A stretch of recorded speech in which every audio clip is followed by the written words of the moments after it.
Rafiki mpenda mtazamaji na msikilizaji mwaminifu wa kipindi Mwongozo wa kujifunza Biblia kinachoendelea kupeperushwa kwenye Theologies TV. Mungu akubariki na kusalimu katika jina la Yesu Kristo.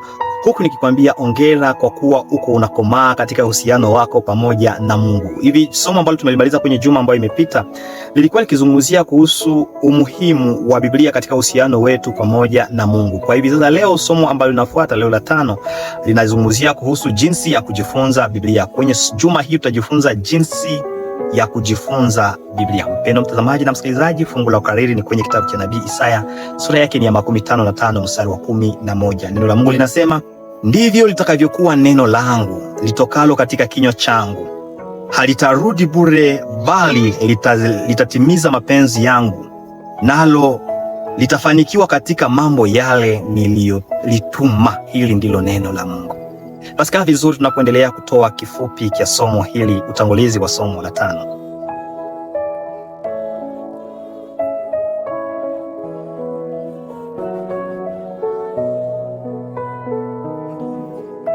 Mpendwa mtazamaji na msikilizaji, tumejua ya kwamba kwanza kusoma Biblia ni jambo muhimu katika uhusiano wetu pamoja na Mungu. Lakini watu wengi wanaendelea kujiuliza, basi nitawezaje kusoma Biblia ili nipate kukomaa katika uhusiano wangu na Mungu?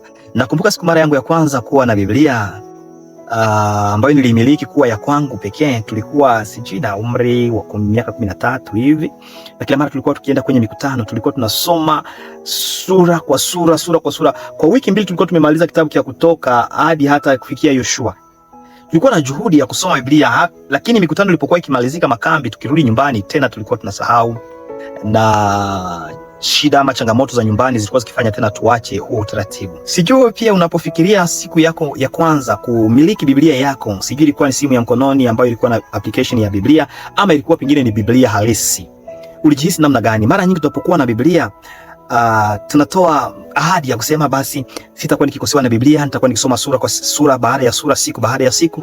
Lakini baada ya muda fulani tunajikuta tena tumeenda kinyume na kile ambacho tuliamua. Mpendwa mtazamaji na msikilizaji, kumbuka siku ulipopokea hiyo Biblia kwa mara ya kwanza. Je, hiyo Biblia ungaliki unaipatia thamani mojelea ambayo ulikuwa umeitolea hiyo siku ya kwanza kuinunua? Ulipoinunua ama ulipopewa kama zawadi, ni thamani gani unapatia kitabu hiki katika maisha yako? Kati ya simu ya mikononi na Biblia unayokuwa nayo, ni nini unapenda kuliko kingine? Ukisahau kipi unaweza kurudi nyumbani, na ukisahau kipi kingine unaweza kusema nitakipata baada ya kutoka mahali ninapokwenda. Kwa hivyo majibu kwa yale maswali yanaonyesha uhalisi ya thamani ama ya consideration ambayo unapatia Biblia yako. Je, Biblia ni mojawapo kati ya vitu vya thamani unavyokuwa navyo katika maisha yako? Je, ukipoteza Biblia unaona kama umepoteza kitu kikubwa sana na unatamani kukisoma, kujifunza Biblia, lakini pengine changamoto ama maisha inakufanya ushindwe? Juma hili linakuja kutufunza namna ya kusoma Biblia. Pengine umejiuliza, ninapaswa kuanzia wapi kusoma Biblia? Nisomaje kitabu hiki ili kwamba nipate kuwa karibu na Mungu, hasa sana katika uhusiano wangu? Na kualika kutokosea somo hili, kwa sababu litakuja kukubariki, litakuonyesha namna gani unatakiwa kujifunza Biblia.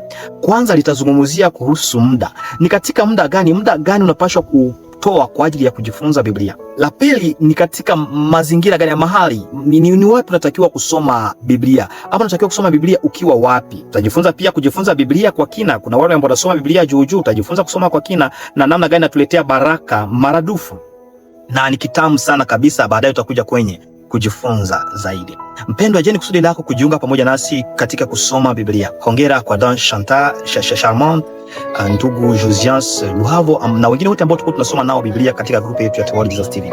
Kama ni kusudi lako kuanza kusoma Biblia na unataka ujue namna ya kujifunza Biblia, nitakusihi kujiunga pamoja nasi mahali ulipo ukiamua kusoma Biblia, ama unaweza kuingia kwenye group letu la Theologies TV, mahali ambapo tunajifunza kusoma Biblia. Basi ikiwa ni kusudi lako, tuombe. Asante Yesu, kwani umetuonyesha kwamba Biblia ni muhimu katika uhusiano wetu pamoja na wewe. Tunakuomba utufunze kujifunza Biblia katika jina la Yesu Kristo, amina. Mungu akubariki. Usikose kusubscribe, kulike na kushare, na usikose mojawapo wa masomo haya. Mungu akubariki.